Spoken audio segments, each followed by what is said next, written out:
ကျေးဇူးတင်တဲ့ခြင်းရဲ့အထီးအောင်ဆုံးနဲ့လက်တွေ့အဆန်ဆုံးအကျိုးကျေးဇူးတစ်ခုပြောပြမယ်။ तू ကဘာလဲဆိုတော့ရရှိထားတာတွေကိုတန်ဖိုးထားတက်လာပြီးတော့ကွာသူ့မှာပြည့်စုံတယ်လုံလောက်တယ်ဆိုတော့စိတ်ချမ်းသာမှုကို तू ချက်ချင်းရစေတယ်ကွာ။ तू ကဘယ်လိုလဲဆိုတော့ပုံမှန်အားဖြင့်ငါတို့ရဲ့စိတ်ကကွာကို့မှာဘာမရှိသေးဘူးလဲပေါ့နော်။ဘာလိုနေသေးလဲဆိုတာကို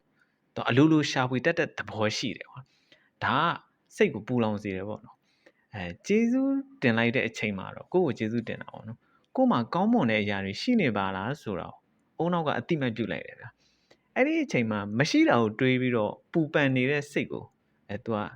ကယော့သွားတာပေါ့နော်။ရှိတာကိုမြင်ပြီးတော့ကျဉ်တဲ့စိတ်contentment ဝင်လာတယ်ပေါ့နော်။ဒီစိတ်အခြေအနေကတော့အုံနောက်ထဲမှာဒိုဖာမင်းနဲ့ဆီရိုတိုနင်းလို့ခေါ်တဲ့ပျော်ရွှင်စေတဲ့ဓာတ်တွေကိုထွက်စေပြီးတော့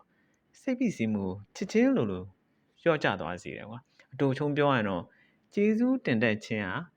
ဒီပျော်ရွှင်မှကျေးဇူးတင်တတ်တာမဟုတ်ဘဲနဲ့ကွာကျေးဇူးတင်တတ်မှပျော်ရွှင်တာဆိုတဲ့အဖြစ်ကိုပေးစွမ်းနိုင်ပါတယ်။ Okay,